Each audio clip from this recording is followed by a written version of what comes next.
Guys এখানে মাছ ধরতে পারতেছি, মাছ ধরতে আসি। দেখুন এখানে কয়েকটা কই মাছের বাচ্চা আটকেছে, ছোটো আর কি, ছোটো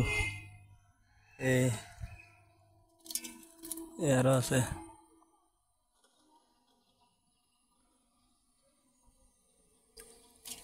আরো আছেন। ও মাই গড, এই সাপ আটকেছে একটা, এই সাপ আলাই মরে নো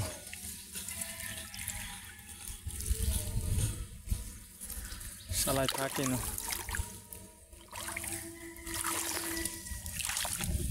কি করে দেখতেছে, সাপ আটকেছে, জালে সাপ আটকেছে। সাপ এদিকে কিছু আসেনি, এদিকে কিছু নাই। সাপ থাক মরলে এটা খুলমু, মারা যাইলে খুলমু আর কি। দেখতে আছে সাপটা, দেখেন এই সাপ,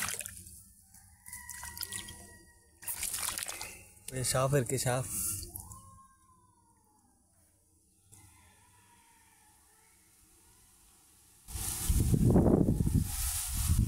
জিনিসটা ভালো।